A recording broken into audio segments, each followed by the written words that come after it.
Halo bosku, selamat datang di channel Alur Cerita Donghua. Semoga kita semua dalam keadaan sehat walafiat dan berlimpah rezeki. Sebelumnya, Mimin ingin mengingatkan bahwa konten ini full spoiler. Tanpa basa-basi dan berlama-lama lagi, yuk selanjutnya langsung saja kita dengarkan kembali alur cerita kisah Lin Yun dari Donghua Ancient Supremacy. Oh ya, jangan lupa subscribe dan nyalakan loncengnya, agar tidak ketinggalan notifikasi video terbarunya. 1801 Betapa harum. Tidak mungkin bagi Tian Xuanzi untuk tetap rendah hati berdasarkan kepribadiannya. Dia pasti sedang merencanakan sesuatu, kata Lin Yun. Ketua sekte mengatakan ada kemungkinan Tian Xuanzi terluka, kata Zhao Yan. Ada juga kemungkinan itu, tapi jangan ceroboh. Lin Yun tampak khawatir karena Tian Xuanzi adalah lawan yang tangguh. Saat Tian Xuanzi bertekad untuk menyelesaikan sesuatu, dia akan menyelesaikannya apapun yang terjadi. Penampilannya menipu. Lagi pula, siapa yang bisa membayangkan orang yang tampak lembut seperti itu merencanakan pemusnahan generasi emas Sekte Pedang 18 tahun yang lalu. Tapi orang seperti dia juga kejam pada bangsanya sendiri. Bagaimanapun, dia bisa menghentikan Jian Jingtian menyebabkan pembantaian di Sekte Xuantian jika dia mau 18 tahun yang lalu. Tapi dia melihat dan menunggu masalah ini meledak sebelum memaksa Master Pedang Yao Guang untuk mundur selangkah dan memenjarakan Jian Jingtian di Sekte Pedang Awan sekilas. Jika Lin Yun tidak memiliki kain suci langit, tuannya akan kehilangan nyawanya dan seluruh sekte pedang akan hancur di luar medan perang tandus kuno. Kakak senior, aku lebih mengkhawatirkanmu daripada sekte pedang. Kami semua mengkhawatirkanmu dan menunggu pemakaman bunga kembali ke sekte pedang, kata Zhao Yan. Akan ada hari seperti itu, dan sekte pedang akan kembali menjadi tanah suci, cepat atau lambat. Itu akan terjadi pada generasi kita. Lin Yun tersenyum. Saya percaya itu. Zhao Yan mengangguk. Keduanya kemudian mengobrol untuk waktu yang lama. Tapi Lin Yun tidak bisa tinggal lama, jadi dia mengucapkan selamat tinggal sebelum fajar menyingsing. Kakak senior, kau harus kembali hidup-hidup. Kami semua menunggumu. Anda adalah harapan generasi kami, dan kami akan menyambut Anda dengan upacara besar pada saat itu, kata Zhao Yan, melihat siluet Lin Yun. Saat cahaya fajar pertama tumpang tindih dengan siluet Lin Yun, dia berhenti sejenak sebelum meninggalkan kediaman Sekte Pedang, berjalan kembali ke Paviliun Wangi Surgawi. Klan Liu Sein di dalam distrik Burung Vermilion sedang menyambut tamu terhormat yang harus disambut oleh penguasa tepi angin. Saat penguasa tepi angin mendengarkan apa yang dikatakan tamu itu, dia mengirimkan tatapan penasaran pada orang itu. Orang ini adalah Zhuge Qingyun, murid paling menonjol di bawah Tian Xuanzi. Sebelum Jian Jingtian melakukan terobosannya, Zhuge Qingyun dikatakan tak terkalahkan di bawah alam suci. Ini berarti dia telah mencapai tingkat kultivasi yang tinggi, mungkin di puncak tahap nirwana atau alam suci semu. Setelah mendengarkan apa yang dikatakan Zhuge Qingyun, penguasa tepi angin itu tenang dan bahkan memiliki sedikit ejekan di wajahnya. Hal ini membuat Zhuge Qingyun bertanya, penguasa tepi angin tidak mempercayainya. Jika Anda mengatakan Lin Xiao adalah bunga pemakaman, saya percaya karena ada kemungkinan. Tapi tidak mungkin cermin asal surgawi dan peringkat nadi naga membuat kesalahan pada saat yang bersamaan. Kemungkinannya hampir tidak ada. Penguasa tepi angin tersenyum. Bahkan jika hanya memiliki tubuh sage naga biru tidak berarti apa-apa, dia masih menggenggam pedang kubah surgawi. Tidak mungkin ada kebetulan seperti itu di dunia. Setidaknya ada 30% atau bahkan 50% kemungkinan dia adalah Lin Yun. Zhuge Qingyun berkata dengan alisnya saling bertaut. Penguasa tepi angin adalah orang yang cerdik. Terlepas dari kebenciannya pada Lin Xiao, dia tidak menunjukkannya di wajahnya dan menjawab, karena itu masalahnya, mengapa Tian Xuanzi tidak melakukan apa-apa. Penguasa suci langit yang mendalam, tak terkalahkan di tanah tandus kuno. Saya bahkan pernah mendengar namanya di kota domain surgawi. Nada suaranya dipenuhi dengan ejekan karena banyak orang di kota domain surgawi meremehkan domain tandus kuno. Memang benar bahwa Tian Xuanzi adalah seorang jenius, dan dia adalah satu-satunya yang memiliki peluang besar untuk menjadi kaisar di milenium terakhir, belum lagi dia masih muda. Tapi setelah membual tentang tak terkalahkan di tandus kuno begitu lama, ini secara alami membuat semua orang mengira dia membual, belum lagi Sein pedang bercahaya masih hidup. Zhuge Qingyun tidak marah dengan nada bicara Wind Edge Lord, tetapi berkata, dia memiliki identitas khusus. Ada kemungkinan dia adalah seorang jenius dari garis keturunan naga biru atau murid dari Gunung Suci Wangi Surgawi. Kedua identitas itu merepotkan, dan mereka tidak mampu menyinggung salah satu dari mereka. Bahkan Tian Xuanzi harus mempertimbangkan pilihannya dengan baik. Secara alami bagus jika mereka membunuh orang yang tepat. Tetapi jika mereka membunuh orang yang salah, konsekuensinya akan mengerikan. Penguasa tepi angin hanya tersenyum karena dia sudah menduga Zhuge Qingyun akan mengatakan itu. Jika tuanku bergerak, tidak akan ada kesempatan untuk kembali. Tetapi jika saya bergerak, ada ruang untuk bermanuver, bahkan jika saya melakukan kesalahan. Zhuge Qingyun berkata dengan lembut. Lanjutkan bermimpi. Jika dia benar-benar Lin Yun, jangan lupa bahwa dia memiliki kain suci langit yang bahkan bisa membunuh sepetapa agung. Kata penguasa ujung angin. Zhuge Qingyun tersenyum ketika dia mendengar itu, saya berharap dia masih bisa menggunakannya. Akan ada harga yang harus dibayar untuk menggunakan harta karun seperti itu, dan dia akan mati setelah itu selesai. Penguasa tepi angin tetap diam, jadi Zhuge Qingyun melanjutkan, penguasa tepi angin tidak mempercayaiku. Sebenarnya, saya juga tidak percaya. Tapi selama ada kemungkinan 30%, saya tidak bisa melepaskannya. Klan Liu Sein dan Tian Xuanzi setia kepada permaisuri, jadi kita bisa bekerja sama dalam masalah ini. Saya rasa tidak ada 30%. Tidak mungkin dia bisa menjadi pemakaman bunga.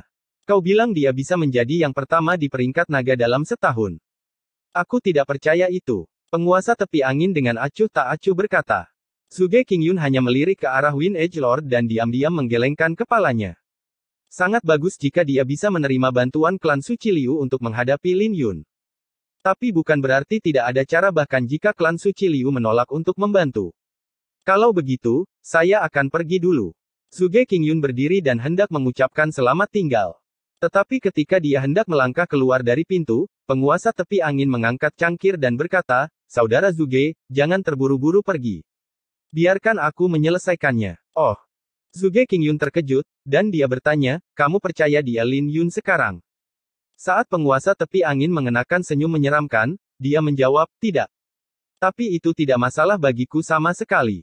Apa hubungannya identitasnya dengan aku yang ingin dia mati? Zhuge Qingyun terkejut sebelum dia mengetahui semuanya.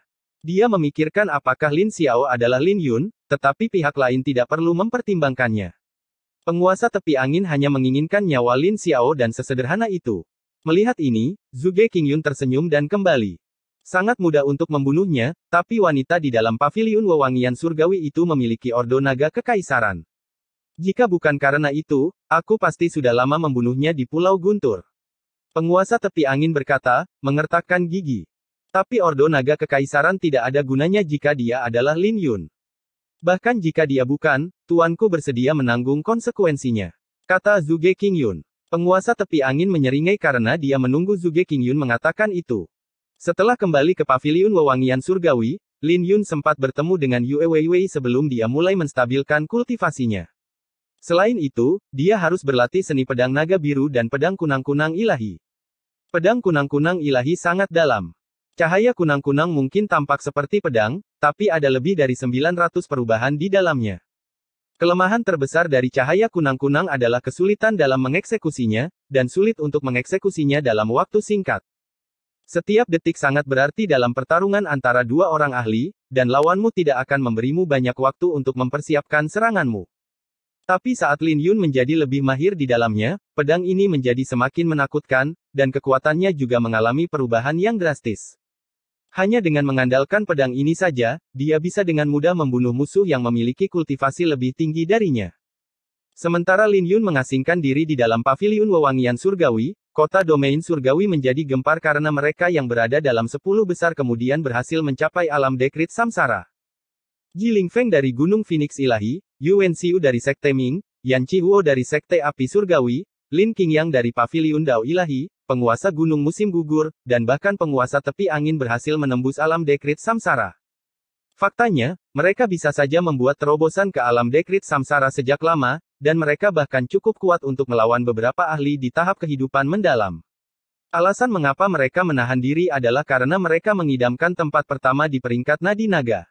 Ini adalah alasan mengapa mereka mengumpulkannya. Namun kemunculan Lin Xiao menghancurkan harapan mereka dan bahkan membuat mereka merasa putus asa. Selama Lin Xiao masih ada, tidak akan ada yang bisa mendapatkan posisi pertama di peringkat nadi naga. Jadi mereka tidak bisa menunggu lebih lama lagi. Inilah mengapa mereka mulai membuat terobosan. Ada desas-desus bahwa Ji Lingfeng mencapai tahap kehidupan mendalam tahap ketiga dalam terobosannya karena akumulasinya. Alam dekrit samsara dibagi menjadi tahap kehidupan mendalam, kematian mendalam, dan nirwana. Terlepas dari tahap kehidupan mendalam atau kematian mendalam, masing-masing memiliki 7 tahap kecil.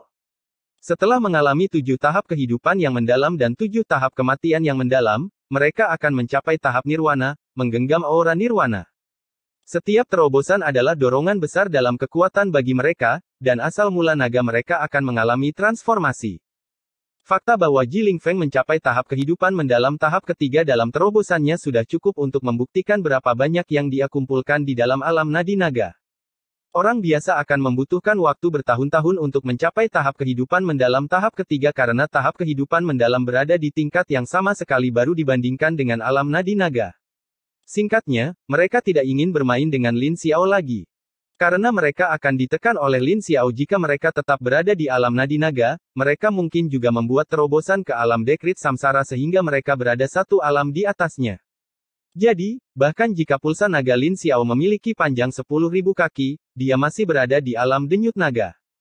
Selain orang-orang ini mencapai alam dekrit samsara, sebuah fenomena terus muncul di Laut Void kura-kura hitam, menggetarkan hati sanubari semua orang. Namun di bawah semua gejolak ini, Lin Yun masih menstabilkan kultivasinya.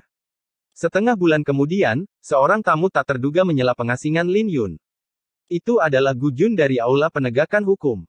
Mereka bisa dianggap sebagai kenalan, dan sudah hampir waktunya bagi Lin Yun untuk mengakhiri pengasingannya. Oleh karena itu, dia tidak marah karena diganggu, tapi bertanya sambil tersenyum, apa yang membawamu kemari? Apakah kamu meremehkanku hanya karena kamu menjadi yang pertama di peringkat nadi naga? Kau bahkan tidak datang menemuiku saat kau kembali. Gu Jun bertanya, itu karena aku sedang mengasingkan diri. Kau tahu bahwa aku harus menstabilkan kultivasiku atau kesengsaraan berikutnya akan tiba kapan saja. Lin Yun tersenyum, mengeluarkan sebotol anggur. Pamer. Gu Jun melirik Lin Yun dengan jijik. Tapi ketika dia melihat anggur yang dikeluarkan Lin Yun, dia segera tersenyum di wajahnya. Anggur klan naga. Ini jauh lebih baik daripada anggur di paviliun bintang surgawi. Ini membuat Lin Yun mengerutkan alisnya karena dia langsung tahu orang tua ini pergi ke paviliun bintang surgawi untuk makan dan minum lagi. Sambil menutupi toples dengan tangannya, Lin Yun berkata, bicaralah jika ada sesuatu. Gu Jun sangat marah ketika dia melihat Lin Yun menutupi toples tepat ketika dia ingin mengambil seteguk.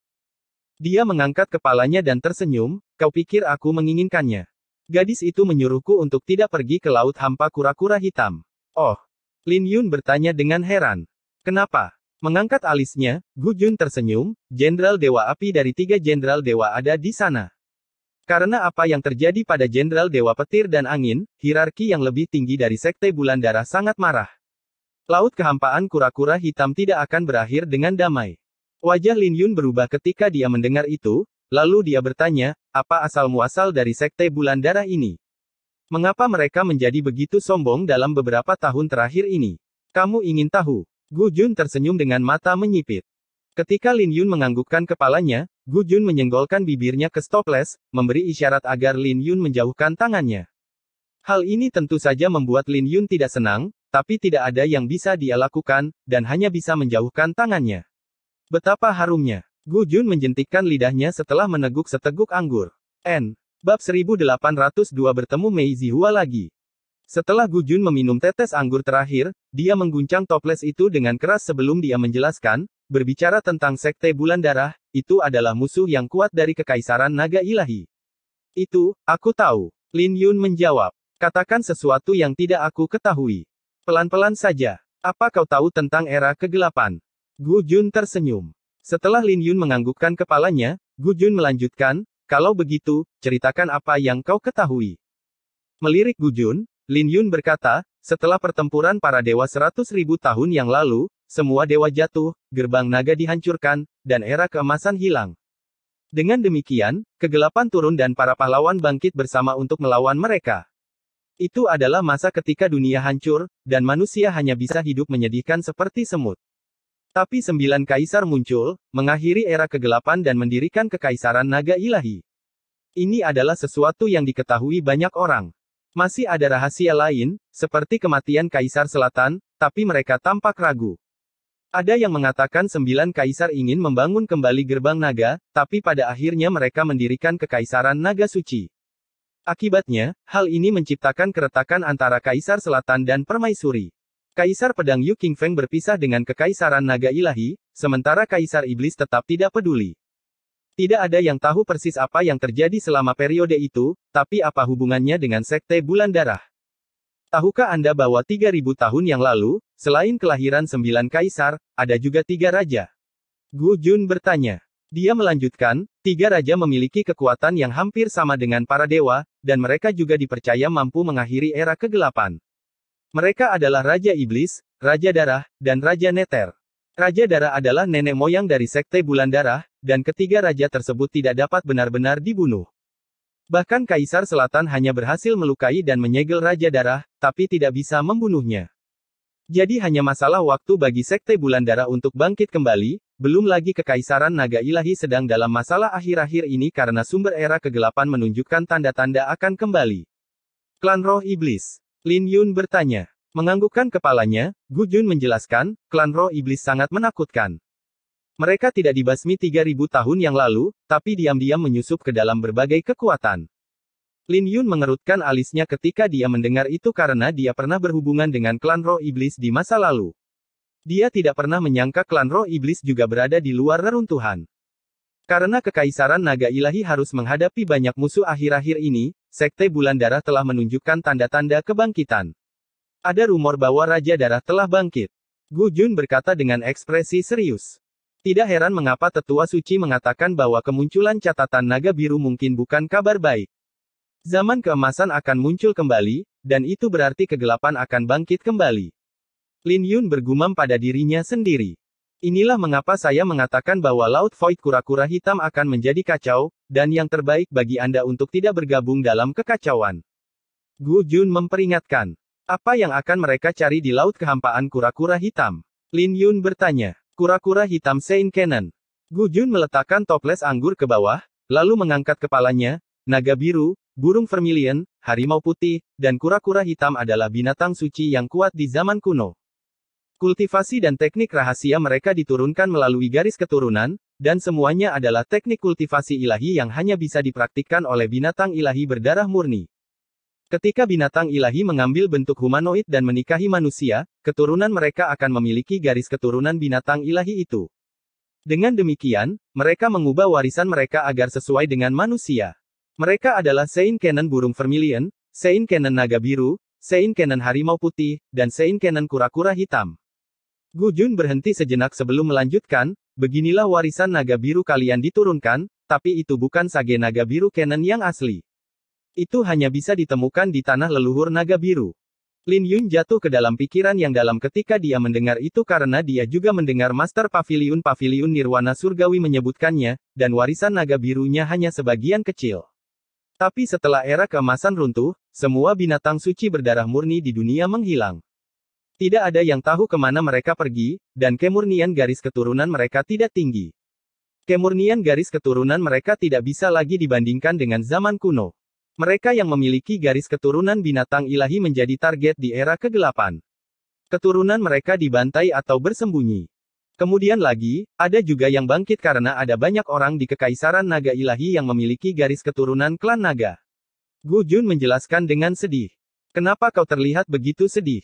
Jangan bilang kalau kamu juga memiliki garis keturunan binatang dewa. Lin Yun tersenyum. Gu Jun tertegun sejenak sebelum dia memelototi Lin Yun, jangan omong kosong. Lin Yun tersenyum tapi tidak lagi memikirkan hal itu. Dia bertanya, apakah Laut Void kura-kura hitam benar-benar memiliki kanon suci kura-kura hitam? Itu hanya rumor. Mungkin ada beberapa gulungan atau teknik rahasia, tapi tidak ada yang tahu di mana letak Saint Cannon kura-kura hitam yang lengkap. Gu Jun berkata dengan serius. Lin Yun merenungkannya dan merasa itu cukup bisa diandalkan. Tapi meskipun itu hanya beberapa gulungan, itu sangat berharga. Jika Anda dapat menemukan petunjuk tentang warisan yang lengkap, itu akan sangat berharga. Kata Gu Jun. Lin Yun memikirkan tentang transformasi kura-kura ilahi dan jatuh ke dalam pemikiran yang dalam. Misi An Liuyan seharusnya adalah menemukan gulungan yang sama. Aku harus pergi ke Laut Void kura-kura hitam apapun yang terjadi. Ada apa? Mengapa mempertahankan profil yang begitu tinggi?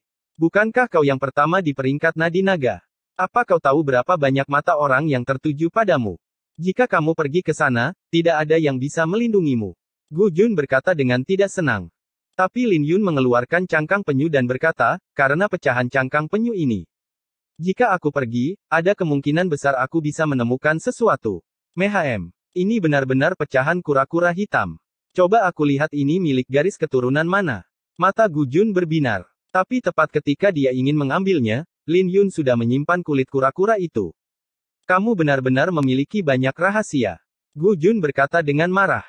Kamu juga tidak sederhana. Lin Yun tersenyum. Dia hanya menyelidiki Gu Jun, tapi dia hampir yakin orang tua ini memiliki garis keturunan dewa binatang. Lin Yun cukup tertarik dengan kanvas suci kura-kura hitam. Dia mungkin belum tentu mengkultivasikannya, tapi dia bisa menggunakannya sebagai referensi. Dia pasti akan menempuh jalannya sendiri setelah menjadi seorang suci, menciptakan teknik pedang dan warisannya sendiri. Jika dia tidak bisa belajar dari kekuatan lain, itu bisa dibilang hanya mimpi untuk menciptakan jalannya sendiri. Setelah pertimbangan singkat, Lin Yun berkata, jangan beritahu An Liuyan tentang ini. Lin Yun kemudian pergi untuk mengucapkan selamat tinggal kepada Yue Weiwei.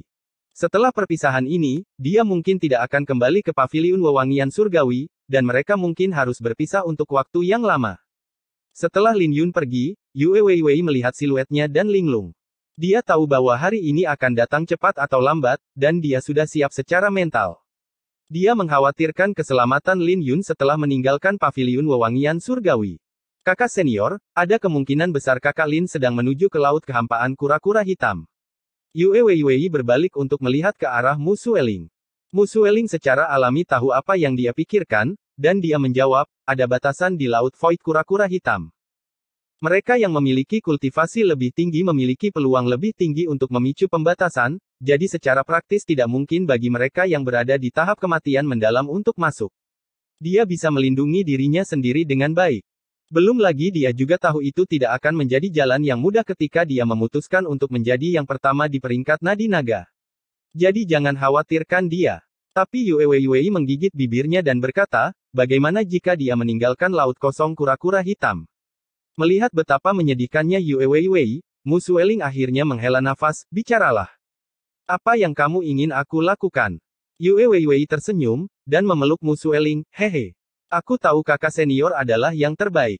Setelah meninggalkan paviliun wewangian surgawi, Lin Yun segera menuju ke tepi kota domain surgawi.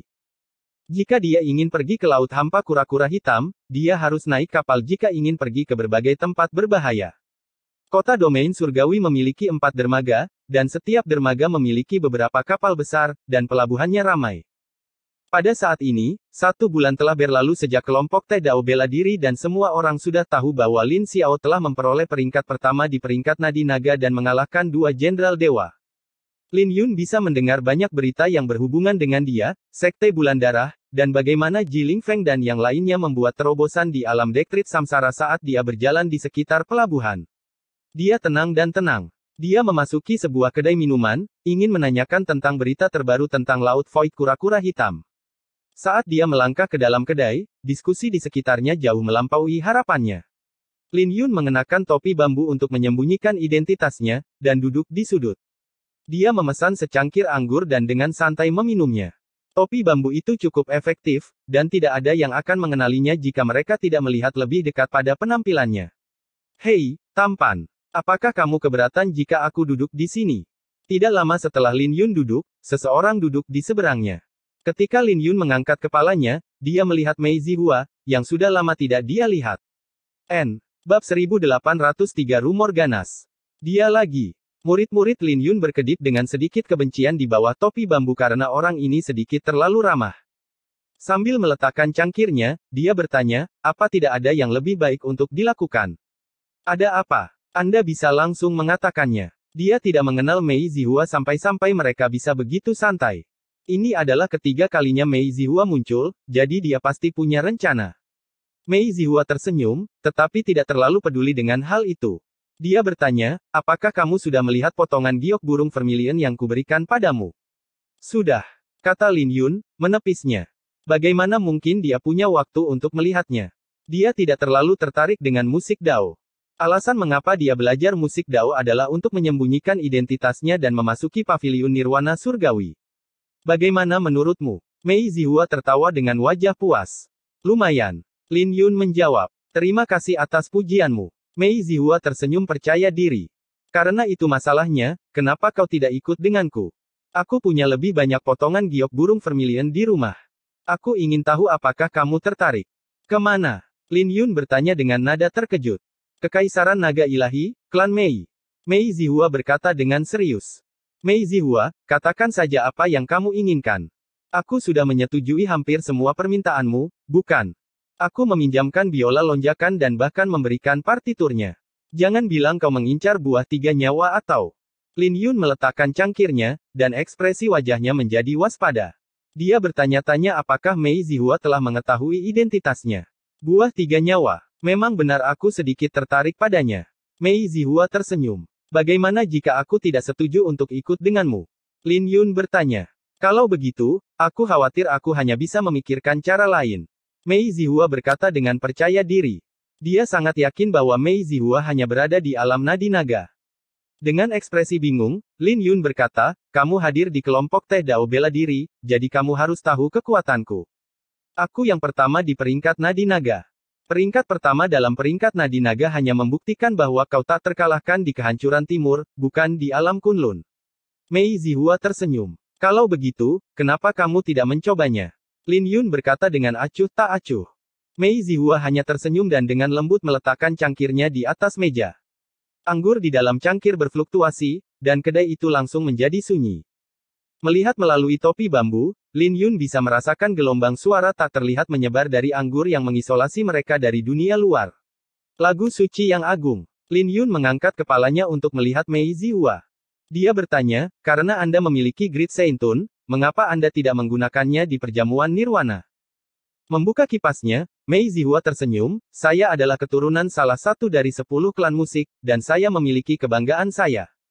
Jika aku harus mengandalkan Great Seintun untuk mengalahkanmu, maka aku sudah kalah dalam pertarungan ini. Jadi, kau tidak mengincar buah 3 nyawa? Lin Yun bertanya. Dia tidak tahu apa yang Mei Zihua rencanakan sekarang. Tentu saja tidak. Saya hanya ingin mengundang Anda ke klan Mei di Kekaisaran Naga Ilahi. Mei Zihua berkata dengan api berkobar di dalam pupil matanya. Jadi, kau sudah tahu identitasku? Lin Yun bertanya. Identitasmu? Tentu saja, saya tahu. Mei Zihua tersenyum. Bukankah Lin Xiao adalah murid dari Gunung Suci Wangi Surgawi? Dia sudah menemukannya sejak lama. Tapi sebelum dia bisa menyelesaikannya, Lin Yun dengan lembut mengetukkan jarinya ke meja, menyebabkan cangkir itu pecah. Saat suara di sekitarnya kembali normal, wajah Lin Yun berubah di bawah topi bambu karena dia yakin Mei Zihua tidak memiliki niat membunuhnya. Dia tidak yakin apakah Mei Zihua membaginya dengan orang lain. Yang paling penting, bagaimana Mei Zihua mengetahui identitas aslinya ketika bahkan orang suci pun tidak dapat melihat penyamarannya. Mungkinkah itu adalah artefak yang kuat dari klan Mei? Biar ku beritahu, Lin Xiao adalah bunga pemakaman Lin Yun. Inilah yang dikatakan penguasa tepi angin di kelompok Teh Dao bela diri. Saat itu, sebuah suara bercahaya bergema dari kedai minuman, langsung menarik perhatian semua orang. Apa kau serius? Bukankah berita ini terlalu meledak-ledak? Apakah penguasa tepi angin benar-benar mengatakan itu? Penguasa tepi angin sepertinya mengatakan itu, tapi dia segera dibantah oleh orang lain. Belum lagi Lin Xiao bahkan memberinya pelajaran dan penguasa gunung musim gugur meminta maaf kepada Lin Xiao atas namanya. Seseorang segera menanggapi. Pemuda berjubah biru yang berbicara awalnya tersenyum, jika Lin Xiao tidak bersalah, mengapa dia harus melukai penguasa tepi angin? Tak satu pun dari kalian yang memikirkan hal itu sebelumnya. Itu masuk akal jika Anda mengatakannya seperti itu. Tapi bahkan roh naga peringkat nadi naga mengenalinya sebagai Lin Xiao, dan cermin asal surga paviliun wewangian surgawi tidak dapat melihat apapun. Melihat seseorang menanggapinya, pemuda berjubah biru itu tersenyum, roh naga hanyalah roh artefak. Siapa yang tahu jika itu tertipu? Adapun cermin asal surgawi, jangan bilang kalian tidak tahu bahwa ada hubungan zina antara Lin Xiao dan tetua suci. Apa kau serius tentang itu? Saya pikir ada hubungan antara Lin Xiao dan peri mendalam. Apa yang terjadi? Suasana di dalam kedai menjadi panas ketika mereka mendengar tentang gosip antara Lin Xiao dan Saint Elder, dan mereka dengan cepat berkumpul. Lagi pula, siapa yang tidak tertarik dengan gosip?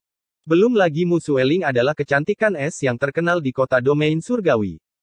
Jadi darah semua orang secara alami mulai mendidih ketika mereka mendengar ada gosip antara Mu Sueling dan Lin Xiao.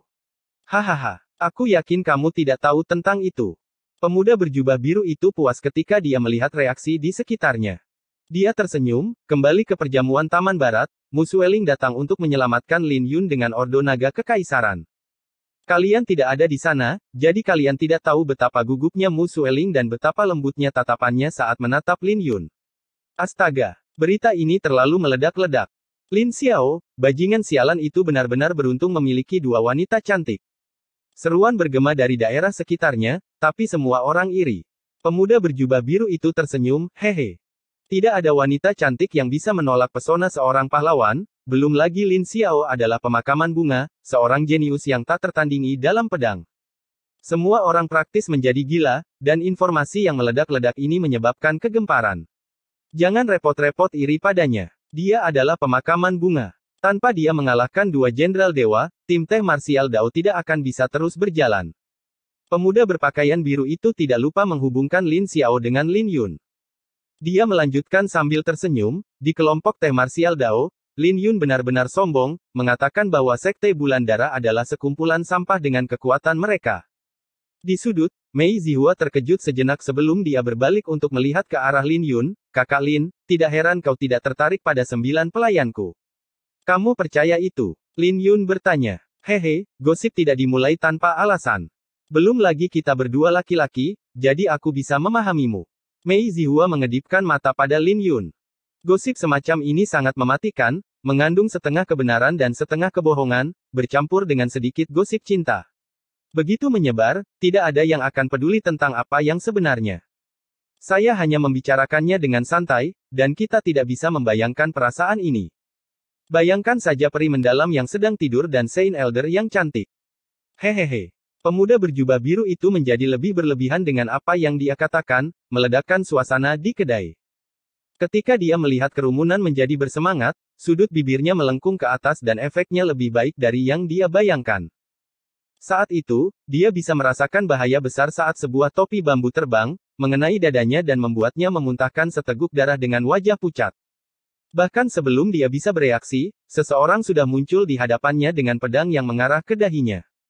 Hal ini langsung membuatnya ketakutan karena itu adalah Lin Xiao. Orang yang berdiri di meja anggur menatapnya adalah Lin Xiao. Sekelilingnya langsung menjadi sunyi karena mereka tidak menyangka akan bertemu dengan Lin Xiao di sini. Siapa yang menyuruhmu menyebarkan rumor itu? Lin Yun bertanya dengan dingin. Pemuda berjubah biru mencoba yang terbaik untuk mempertahankan ketenangannya, dan dia mencibir, apa? Kamu merasa bersalah sekarang? Pemakaman bunga, betapa maha kuasa. Tidak akan mengatakannya. Lin Yun mengulangi. Pemuda berjubah biru itu tersenyum, silakan bunuh aku, jika kau punya nyali. Jika kau membunuhku, kau akan merasa bersalah. Semuanya, pemakaman bunga berusaha membungkamku. Tapi Lin Yun tidak mau membuang-buang waktu dengannya dan menusuk jantungnya dengan pedangnya. Dia bertanya dengan dingin, kesempatan terakhir. Apakah kau masih tidak akan mengatakannya? Pemuda berjubah biru itu langsung diselimuti rasa takut, tapi dia masih mengertakkan gigi, bunuh aku, kalau begitu.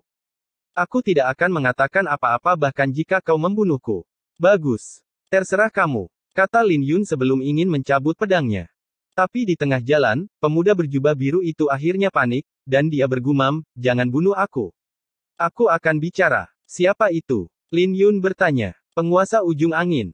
Pemuda berjubah biru itu sebentar meronta, sebelum dia melanjutkan, penguasa tepi angin meminta kami untuk menyebarkan rumor, terlepas dari apakah itu benar. Pada saat itu, mereka yang mengingini kain suci langit akan mengejarmu, dan dia bahkan meminta kami untuk memprovokasi kamu dan Sekte Bulan Darah, menggunakan Sekte Bulan Darah untuk berurusan denganmu. Keributan pecah dari sekitarnya karena tidak ada yang menyangka penguasa tepi angin begitu kejam. Desas-desus itu mematikan.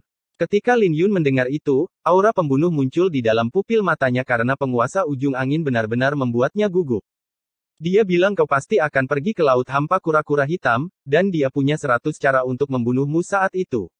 Pemuda berjubah biru itu kemudian memohon belas kasihan, ampunilah nyawaku. Kau yang pertama di peringkat nadi naga, jadi kau tidak bisa menarik kembali kata-katamu. Saya telah mengatakan semua yang saya tahu, jadi Anda tidak bisa membunuh saya. Dia merasa sedih karena dia tidak pernah menyangka akan bertemu dengan Lin Yun, jadi dia benar-benar panik. Memang benar aku adalah orang yang menepati janjiku, tapi aku tidak ingat pernah berkata bahwa aku tidak akan mengambil nyawamu. Lin Yun menghunus pedangnya dengan acuh tak acuh. Saat darah memercik keluar, hati pemuda berjubah biru itu hancur. Menyarungkan pedangnya, Lin Yun menyapu pandangannya ke sekeliling sebelum dengan dingin berkata, aku tahu kaki tangannya di antara kalian. Kembalilah dan katakan ini pada penguasa tepi angin, datanglah sendiri ke laut hampa kura-kura hitam jika kau menginginkan nyawaku. Jika tidak, Anda tidak akan pernah bisa menemukan saya. Ketika Lin Yun selesai, dia meninggalkan kedai dengan Mei Zihua mengikuti dari belakang. Mei Zihua berkata, penguasa tepi angin itu benar-benar kejam untuk menyebarkan rumor tentangmu sebagai pemakaman bunga. Mendengar itu, Lin Yun berbalik dan bertanya, bukankah kau sudah tahu identitasku? Tentu saja. Kamu jelas murid dari Gunung Suci Wangi Surgawi, dan aku tidak akan salah. Mei Zihua berkata dengan percaya diri. Lin Yun menatap Mei Zihua dengan tatapan aneh sebelum dia berkata, kamu tidak harus mengikutiku. Aku tidak akan pergi ke Kekaisaran Naga Suci dalam waktu dekat, tapi aku akan pergi ke sana di masa depan. Aku akan menghubungimu lagi jika ada kesempatan. Jadi jangan ikuti aku. Sebelum Mei Zihua bisa mengucapkan sepatah kata pun, Lin Yun sudah berbalik dan pergi, meninggalkan Mei Zihua yang tertekan. Bab 1804 Ordo Bulu Iblis. Mei Zihua memandangi Lin Yun yang pergi. Dia tidak tahu mengapa Lin Xiao sepertinya menghindarinya. Ini membuatnya sangat sedih karena dia selalu merasa nyaman dengan dirinya sendiri, dan dia tidak pernah diremehkan oleh orang lain sebelumnya. Ini tidak masuk akal. Apa yang salah? Mei Zihua memegang dagunya dengan alis berkerut. Warisan di Laut Void kura-kura hitam hanyalah rumor, dan itu kurang lebih sebanding dengan slip giok burung vermilion yang kuberikan padanya. Tapi dia tidak tertarik. Tuan muda, apakah ada kemungkinan Lin Xiao tidak melihat slip giok sama sekali? Seorang pelayan bertanya. Tapi Mei Zihua dengan cepat menyangkalnya, itu tidak mungkin. Slip giok itu secara pribadi dicatat oleh saya, jadi bagaimana mungkin dia tidak melihat sesuatu yang begitu berharga? Para pelayan tersenyum kecut dan tidak bisa berkata-kata. Mereka sudah terbiasa dengan tuan muda mereka yang begitu narsis. Warisan burung vermilion tidak sebagus warisan kura-kura hitam. Ini tidak masuk akal. Secara logika, Sein Cannon burung vermilion lebih kuat daripada Sein Cannon kura-kura hitam. Atau apakah dia tidak ingin bekerja sama dengan saya? Mei Zihua masih tinggal di dunianya sendiri. Tuan muda, apakah kita akan pergi ke Laut Void kura-kura hitam? Para pelayan bertanya. Tempat itu berbahaya. Jadi jangan lakukan itu, apalagi kita sudah keluar begitu lama. Tunggu, aku harus pergi ke sana. Orang itu mencoba melepaskanku, tapi aku tidak akan membiarkannya pergi begitu saja. Mei Zihua berkata, dan depresi di wajahnya digantikan oleh tekad. Di dekat pelabuhan distrik burung vermilion ada sebuah istana yang indah. Pewaris klan Liu Sein, penguasa tepi angin, memandang beberapa orang yang kembali dengan berita itu. Ada 4 orang di sekelilingnya. Mereka adalah tetua tahap kehidupan mendalam dari klan Liu Sein. Bahkan dalam sekte yang kuat, ahli tahap kehidupan mendalam dapat dianggap sebagai penatua dan pilar sekte. Jika orang suci tidak muncul, tahap kehidupan mendalam dan kematian mendalam adalah kehebatan bertarung tertinggi dari sebuah sekte. Dengan adanya 4 ahli tahap kehidupan mendalam yang mengikuti penguasa tepi angin sudah cukup untuk menunjukkan betapa kuatnya klan suci. Selain itu, ada juga seorang Sein setengah langkah di belakangnya, tersembunyi di balik bayang-bayang. Tidak ada satu pun tahap kematian mendalam karena para ahli dengan kultivasi itu tidak bisa pergi ke laut kosong kura-kura hitam. Jika penguasa tepi angin memutuskan untuk pergi, Sein setengah langkah tidak akan bisa mengikutinya dan hanya bisa menunggu di luar. Liu Hai, bajingan itu benar-benar mengkhianatiku. Bagaimana mungkin dia bisa hidup setelah jatuh ke tangan Lin Xiao? Penguasa tepi angin sangat marah setelah mendengar berita yang dibawa kembali kepadanya. Tidak apa-apa jika Liu Hai mati, tapi dia hanya perlu mengadukannya. Dengan cara ini, tingkat mematikan dari rumor tersebut akan sangat terpengaruh. Saat Wind Edge Lord berdiri, dia mencibir, tapi bukankah dia sedikit terlalu berani untuk menantangku? Apa kau yakin dia sendirian? Penguasa tepi angin tidak percaya bahwa Lin Yun berani pergi ke laut kehampaan kura-kura hitam sendirian. Dia sendirian, tapi Mei Zihua sepertinya ada di belakangnya. Tapi dilihat dari kelihatannya, Mei Zihua dan Lin Xiao sepertinya sudah berpisah di kedai minuman. Seseorang melaporkan. Saat kekejaman melintas di murid Wind Edgelord, dia merenung sejenak sebelum berkata, dia berani begitu sombong. Apakah dia benar-benar berpikir bahwa aku tidak berani membunuhnya? Jika bukan karena Ordo Naga Kekaisaran, aku pasti sudah membunuhnya di Pulau Guntur.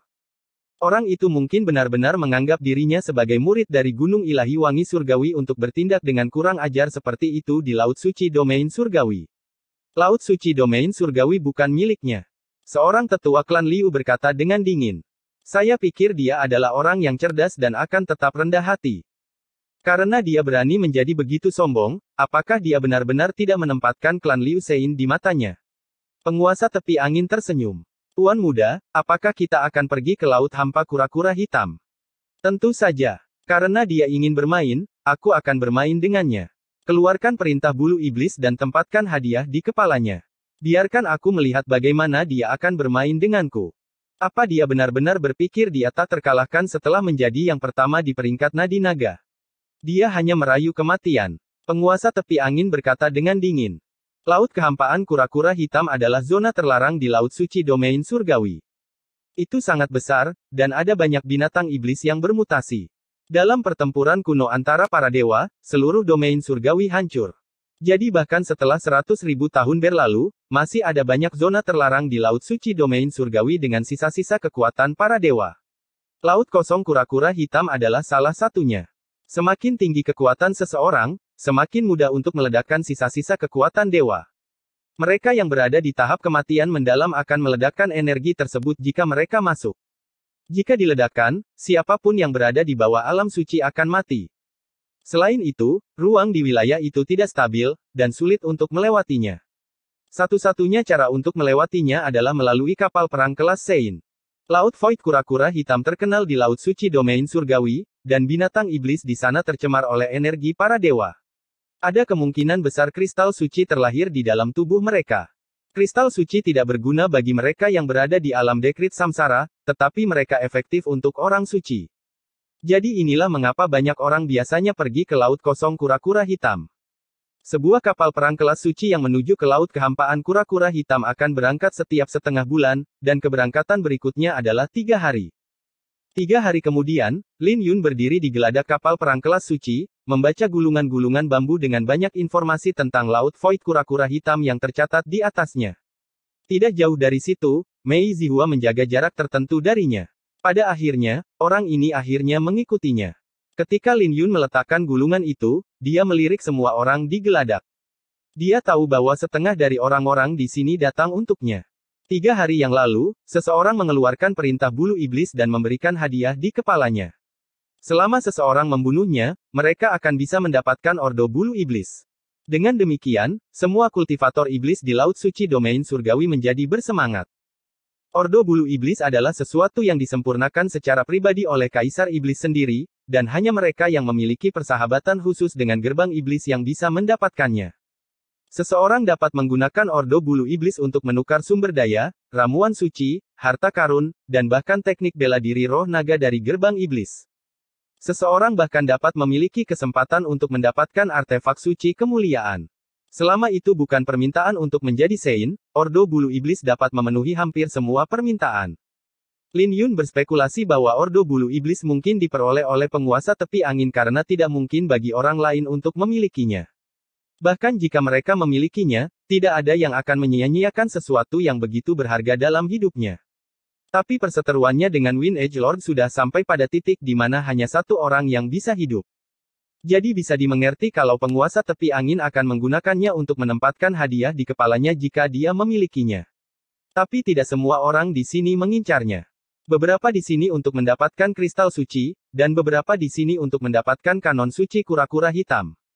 Adapun para jenius tanah suci seperti Jiling Feng, mereka telah berangkat ke Laut Void Kura-Kura Hitam setengah bulan yang lalu. Kamu sepertinya tidak panik sama sekali. Mei Zihua berkata dengan rasa ingin tahu. Siapapun akan takut untuk mendapatkan hadiah di kepala mereka karena ada banyak legenda berdarah tentang Ordo Bulu Iblis. Ini karena mereka yang memiliki hadiah di kepala mereka oleh Ordo Bulu Iblis sudah mati. Lin Yun hanya menepisnya dengan senyuman. Jika dia berada di dunia luar, dia mungkin memiliki kekhawatiran. Tapi dia tidak punya banyak kekhawatiran tentang Laut Void Kura-Kura Hitam. Sebaliknya, lebih aman baginya di Laut Kehampaan Kura-Kura Hitam. Tujuannya di Laut Kehampaan Kura-Kura Hitam adalah kura-kura hitam Saint Cannon dan mencoba membuat terobosan dalam kultivasinya ke alam nadi naga ke-9. Jadi dia punya alasan untuk pergi ke sana, dan dia tidak akan membiarkan rencananya diganggu oleh Ordo Bulu Iblis. Saat itu, sekelompok orang muncul di kapal perang kelas suci, dan Lin Yun mengenali orang yang memimpin kelompok. Itu adalah penguasa tepi angin dari klan Liu Sein. Penguasa tepi angin memiliki 4 ahli tahap kehidupan mendalam di belakangnya saat dia dengan tenang berjalan menuju Lin Yun dengan senyuman di wajahnya. Tapi dia tidak peduli dengan keributan di sekitarnya, bertindak seolah-olah itu tidak ada hubungannya dengan dia. Tatapannya hanya tertuju pada Lin Yun. Kemunculan Wind Edgelord secara alami menyebabkan kegemparan di geladak. Semua orang tahu Lin Xiao dan Wind Edgelord berseteru, dan itu praktis mencapai titik di mana hanya satu dari mereka yang bisa hidup. Perseteruan mereka dimulai di perjamuan Taman Barat sebelum melanjutkan ke kelompok teh marsial Dao. Bagaimanapun, penguasa tepi angin memprovokasi Lin Xiao 2 kali dan wajahnya ditampar. Dengan pengaruh Wind Edgelord di dalam kota domain surgawi, siapapun pasti sudah lama mati. Faktanya, semua orang penasaran mengapa Wind Edgelord tidak bergerak. Baru setelah rumor mulai menyebar, mereka menyadari betapa kejamnya penguasa tepi angin. Adapun Ordo Bulu Iblis di kepala Lin Yun, banyak orang menduga itu ada hubungannya dengan penguasa tepi angin. Tapi yang mengejutkan, Lin Yun relatif tenang, seolah-olah dia tidak melihat Wind Edgelord. Dengan demikian, ini membuat suasana di sekitarnya menjadi aneh dan menindas. Saat itu, 3 orang muncul di geladak, dan banyak kultivator iblis memiliki ketakutan di pupil mereka ketika mereka melihat mereka bertiga. Pemimpin dari ketiganya adalah seseorang yang mengenakan jubah putih, membawa pedang besar di punggungnya. Ketika semua orang melihat pedang itu, mereka secara kasar menebak identitasnya. Orang ini adalah penjagal tangan darah Kou Tianhua, peringkat 300 teratas di peringkat iblis, dan ada hadiah di kepalanya di berbagai tanah suci. Semua orang dengan cepat mengetahui bahwa Kou Tianhua datang untuk Ordo Bulu Iblis, dan ini berarti peluang mereka akan tipis. Jika mereka membuat Kou Tianhua tidak senang, dia bahkan mungkin akan membantai mereka bersama Lin Xiao. Alasan mengapa Kou Tianhua berani menantang Tanah Suci adalah karena dia memiliki latar belakang yang besar. Tuannya adalah kultivator dari jalur iblis, Waitebone Blade Sein. 2 orang di sampingnya juga memiliki latar belakang yang besar. Itu adalah seorang pria dan seorang wanita. Pria itu bernama Yuan Hengying, dengan kulit pucat dan wajah tampan. Kulitnya sangat putih sehingga terlihat seolah-olah tidak ada darah, tetapi dia memiliki sepasang mata yang tajam seperti elang. Orang ini dikabarkan sebagai murid dari Sekte Api Surgawi. Dia mengambil seorang suci sebagai gurunya, tetapi dia melanggar aturan dan dikeluarkan dari sekte. Dia mengikuti Kou Tianhua setelah dia dikeluarkan. Wanita itu tampak lembut, dan dia memiliki gelar wanita batu, seorang pembunuh terkenal di Laut Suci Domain Surgawi. Dia memiliki sosok yang berapi-api, dan seluruh tubuhnya terbungkus kain hitam, memperlihatkan bercak-bercak kulitnya. Tapi siapapun yang mengetahui namanya tidak akan mau berurusan dengannya. Lin Xiao sudah ditakdirkan. Mereka semua adalah ahli di tahap kehidupan mendalam. Ordo Bulu Iblis cukup kuat. Penguasa tepi angin juga ada di sini. Jika aku jadi dia, aku pasti tidak akan pergi ke laut hampa kura-kura hitam. Kapal perang kelas suci itu bisa menampung ribuan orang di geladak, dan dipenuhi dengan orang-orang. Kou Tianhua, yang mengenakan jubah putih, dengan cepat berjalan menuju Lin Xiao tanpa menyembunyikan niat membunuh di pupil matanya. Juara perjamuan Nirwana, Lin Xiao. Kou Tianhua bertanya. Itu aku. Lin Yun meletakkan gulungan bambu dan dengan tenang menatap Kou Tianhua. Sepertinya kamu tidak tahu apa arti dari Ordo Bulu Iblis. Kita tidak memiliki perseteruan di antara kita, tapi aku akan mengambil kepalamu. Kou Tianhua berkata, dan dia menyapu pandangannya ke geladak. Peringatan dalam tatapannya terlihat jelas. Enyahlah, kata Lin Yun. Kou Tianhua tertegun sejenak sebelum tatapannya berubah menjadi lebih dingin. Orang ini adalah mangsanya, jadi dia tidak pernah membayangkan bahwa Lin Xiao akan begitu sombong. Saya harap Anda dapat mempertahankan kesombongan Anda setelah kami tiba di Laut Void Kura-Kura Hitam. Karena dilarang bertarung di kapal perang, Kou Tianhua akhirnya menanggungnya dan pergi bersama kedua temannya. Lin Xiao, kamu sepertinya sedang menghadapi masalah. Apakah kamu butuh bantuan? Penguasa tepi angin menoleh dan memasang ekspresi ceria. Siapapun bisa mengatakan bahwa Wind Edgelord baru saja meneteskan air mata buaya. Tapi Lin Yun hanya melirik Wind Edgelord sekilas sebelum dia mengalihkan pandangannya kembali ke gulungan itu. Ini secara alami membuat Wind Edgelord marah, karena dia diabaikan. Tuan muda, bersabarlah. Kita akan berurusan dengannya setelah kita tiba di Laut Hampa Kura-Kura Hitam. Tetua tahap kehidupan yang mendalam berkata. 1 jam kemudian, kapal perang kelas suci akhirnya terbang menjauh dari pelabuhan distrik burung Vermilion, menuju ke Laut Kosong Kura-Kura Hitam. Bab 1805 Kapal Kura-Kura Hitam. Laut Void Kura-Kura Hitam terletak di ujung barat Laut Suci Domain Surgawi, dan jauh dari kota Domain Surgawi. Bahkan tanpa menyebutkan liku-liku bahayanya, akan memakan waktu setengah bulan, bahkan untuk seorang ahli alam Dektrit Samsara, untuk terbang melewatinya. Selain itu, para kultivator perlu beristirahat. Jika mereka mengalami masalah, mereka harus memakan waktu lebih lama lagi. Ini adalah alasan mengapa mereka hanya bisa mengandalkan kapal perang kelas suci untuk bepergian. Kapal perang kelas Sein adalah artefak Sein yang kuat. Dengan kekuatan penuh, itu bahkan bisa melepaskan kekuatan yang sebanding dengan orang suci. Hanya klan Mo dan aliansi suci yang tahu cara menempa kapal perang kelas suci. Jadi kekuatan lain, termasuk kekaisaran naga ilahi, hanya bisa membeli dari mereka. Kemudian lagi, tidak mudah untuk membuat kapal perang kelas suci. Butuh ratusan tahun untuk menempa, menghabiskan sumber daya yang tak terukur dalam prosesnya. Ketika kapal perang kelas suci lepas landas dari pelabuhan, kapal itu terbang ke awan dan terus mendaki. Pada akhirnya, kapal perang kelas suci itu menerobos 18 lapisan surga sebelum berhenti naik. Alam Kunlun memiliki 36 lapisan surga. Dengan 3 lapisan adalah surga, itu juga bisa disebut 9 surga. Lapisan ke-18 setara dengan surga ke-6, dan lingkungan di sini sangat keras. Bahkan mereka yang berada di tingkat kehidupan mendalam tidak akan bisa tinggal lama di sini. Seluruh kapal perang dikelilingi oleh penghalang energi, terlihat seperti bola api besar dan memancarkan cahaya yang kuat. Cahaya itu menyilaukan, dan tidak ada makhluk astral yang berani menyerang kapal di langit ke-6. Ini juga berarti bahwa perjalanan yang seharusnya memakan waktu setengah bulan hanya akan memakan waktu kurang dari 1 hari. Ketika kapal perang kelas suci menerobos surga sekali lagi, kapal itu tiba di sebuah pulau. Ini adalah Pulau Roh Mendalam, dan benteng aliansi suci dibangun di sini. Aliansi suci adalah eksistensi khusus di alam Kunlun. Mereka benar-benar netral, dan tidak ada yang tahu tentang asal-usul mereka. Tapi tidak diragukan lagi bahwa aliansi suci sangat kuat, dan tidak ada yang berani memprovokasi mereka. Ada susunan spiritual yang kuat yang menyelimuti seluruh pulau yang berjumlah 101 lapisan. Jadi, bahkan jika tanah suci menyerang benteng ini, itu akan membutuhkan waktu bagi mereka untuk menerobos susunannya. Saat arus naik meledak, kapal perang kelas suci mendarat di pelabuhan Pulau Spiritual Mendalam. Kita sudah sampai. Semua orang bisa menemukan kapal kura-kura hitam setelah turun. Itu akan membawa Anda ke Laut Void Kura-Kura Hitam. Ruang di wilayah itu tidak stabil, dan hanya kapal kura-kura hitam yang bisa mengingat rute pelayarannya.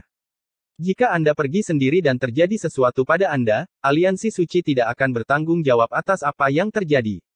Seorang tetua dari aliansi suci berkata, kapal kura-kura hitam akan berlayar ketika 8 slip emas terkumpul, dan akan berlayar secara otomatis. Ketika kalian kembali, kapal kura-kura hitam akan membawa kalian kembali, dan kami akan memeriksa slip emas kalian ketika kalian kembali. Jadi harap diingat untuk mematuhi peraturan dan jangan sembarangan turun. Slip emas itu setara dengan tiket, dan nilai slip emas adalah 150.000 pil astral ilahi. Ada sekitar 6.000 orang di kapal perang kelas suci, jadi ini berarti aliansi suci akan menghasilkan 600 juta pil astral ilahi dari ini saja. Kemudian lagi, kapal perang kelas suci juga harus mengkonsumsi kristal suci sebagai energi. Jadi hanya aliansi suci yang tahu berapa banyak yang bisa mereka dapatkan. Ada sebuah tablet batu saat mereka turun, dan mereka harus memverifikasi keaslian slip emas yang ada di dalamnya. Tuan muda, Lin Xiao telah menghilang. Seorang tetua dari klan Liu Sein berkata. Apa yang terjadi? Penguasa tepi angin dengan marah meraung.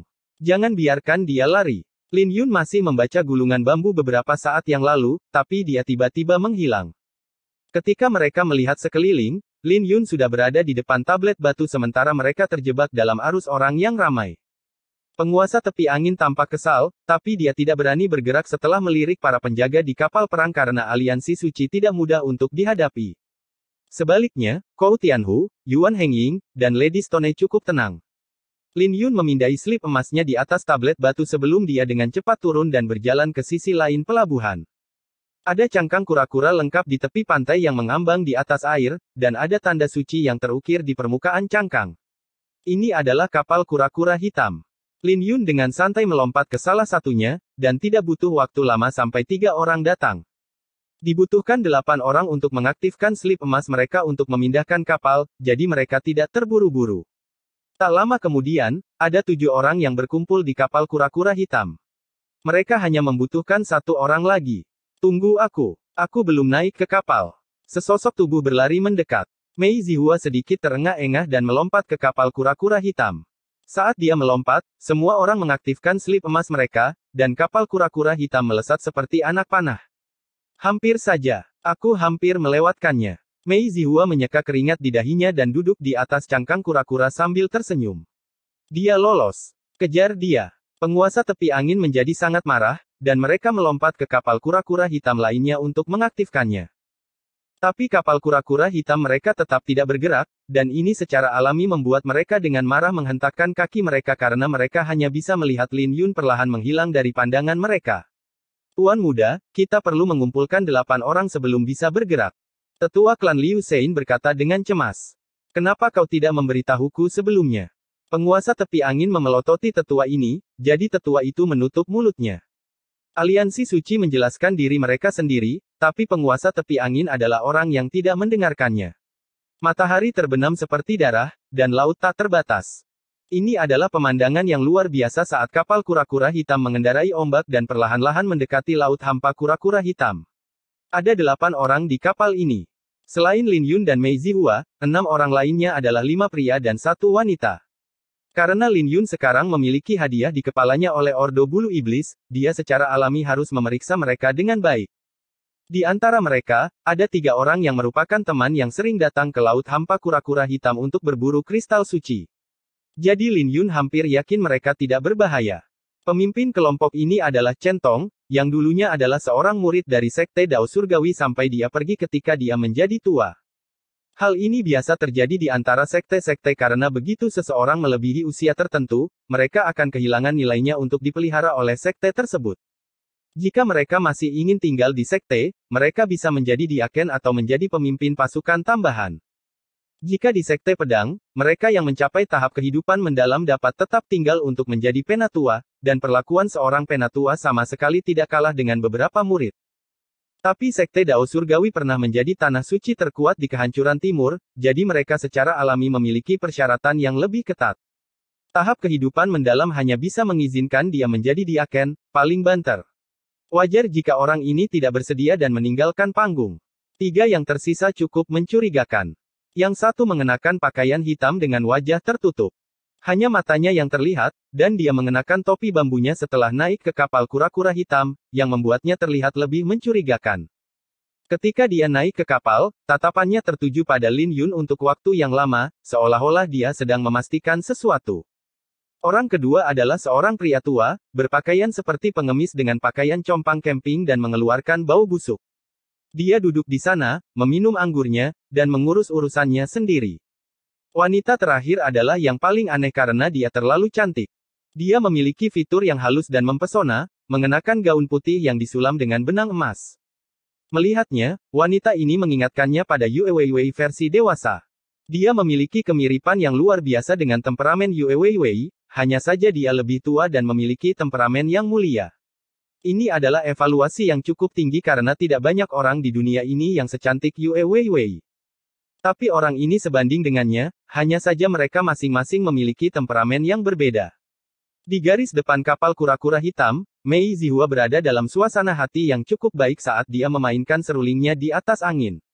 Melodi yang ia mainkan sangat indah dan megah. Semua orang segera asyik mendengarkannya tanpa menyadarinya. Saudara Lin, mengapa kau tidak memainkan sesuatu? Kamu adalah juara dari perjamuan Nirwana, dan kamu pasti tidak kalah dengan dia. Cheng Tong tersenyum. Kedua rekannya juga terlihat sangat bersemangat dan berkata, Saudara Lin, mainkan sesuatu. Adapun pria bertopi bambu dan wanita itu, mereka juga mengalihkan perhatian mereka. Tapi Lin Yun menggelengkan kepalanya dan menjawab, Laut Void kura-kura hitam itu aneh, dan musik mungkin menarik hal yang tidak diketahui. Kami belum mencapai laut kehampaan kura-kura hitam, jadi Anda tidak perlu khawatir. Cheng Tong tersenyum. Bunga hanya mekar untuk pohon. Ini adalah kesempatan yang langka, dan saya penasaran dengan betapa menakjubkannya musik juara Nirvana Banquet. Wanita itu tersenyum. Tapi Lin Yun hanya meliriknya dan menggelengkan kepalanya. Ketika Mei Zihua mendengar apa yang dikatakan semua orang, dia tidak senang dan menaikkan suara melodinya. Hal ini langsung menarik perhatian semua orang, dan sebuah suara bergema dari jauh, menanggapi melodinya. Hal ini membuat Mei Zihua semakin bersemangat, dan dia menjadi lebih fokus pada melodinya. Beberapa saat kemudian, dia menurunkan serulingnya dan dengan penuh semangat berkata, Lin Xiao, seseorang menanggapi melodi saya, dan itu mungkin indah. Mengapa kita tidak pergi dan melihatnya? Tapi wajah Cheng Tong dan yang lainnya berangsur-angsur berubah karena suara ini terdengar seperti putri duyung hantu yang legendaris. Astaga, apa-apaan ini? Mei Zihua tiba-tiba menggigil, dan melihat seorang wanita transparan di dalam air di ujung sana. Dia memiliki mata merah dan diselimuti kebencian. Dia langsung menarik perhatian semua orang, dan mereka bisa merasakan hawa dingin mengalir di tulang belakang mereka. Itu adalah putri duyung hantu, juga dikenal sebagai manusia hantu. Kata Lin Yun. Pada zaman kuno, ada putri duyung yang tinggal di laut yang tidak suci, dan air mata mereka adalah harta karun. Oleh karena itu, banyak mermen yang diburu oleh ras lain. Setelah kematian mereka, kebencian mereka tetap ada dan terbentuk menjadi roh pendendam seiring berjalannya waktu. Nyanyian mereka dapat memikat orang sebelum melahap jiwa mereka. Mereka adalah bentuk monster yang menakutkan di laut hampa kura-kura hitam. Bahkan seseorang yang berada di puncak tahap kehidupan mendalam pun tidak mau menghadapi mereka. Kemunculan mereka membuat wajah Cheng Tong dan yang lainnya menjadi pucat. Karena mereka sering berada di sini, mereka secara alami tahu betapa menakutkannya para merman itu. Yang paling penting, mereka adalah roh pendendam tanpa fisik. Begitu banyak cara yang tidak efektif untuk melawan mereka. Tapi mereka tidak akan sulit dihadapi jika ada seorang spiritualis di sini. Cheng Tong dan yang lainnya berbalik untuk melihat Mei Zihua dengan kebencian. Tidak hanya yang terakhir memainkan serulingnya, tetapi dia hanya harus pamer dan memikat begitu banyak pria. Kita tidak akan bisa melarikan diri. Jumlah mereka terlalu banyak. Cheng Tong bergumam. Tapi wanita itu tidak panik, dan tersenyum lebar, keterampilan seruling tuan muda ini terlalu tinggi. Aku yakin saudari putri duyung itu menyukainya. Lin Xiao, apa yang harus kita lakukan sekarang? Mei Zihua berbalik untuk melihat ke arah Lin Yun. Dia tidak punya waktu untuk menyia-nyiakan waktu dengan wanita itu sekarang. Kamu memikat mereka, jadi kamu berurusan dengan mereka. Lin Yun menjawab dengan acuh tak acuh. Lin Xiao, bukankah kamu sedikit terlalu kejam? Mei Zihua mengeluh. Pertama, kamulah yang memikat mereka. Kedua, kamu memiliki energi mental terkuat di antara kita, jadi hanya kamu yang bisa menyelesaikan masalah yang kamu ciptakan. Kata Lin Yun. Ketika dia melirik Mei Zihua, itu membuat Mei Zihua merasakan hawa dingin menjalar di tulang punggungnya. Kamu kejam. Mei Zihua masih memiliki rasa tanggung jawab. Dia dengan cepat melayang ke langit sebelum memainkan seruling dan memikat para merman.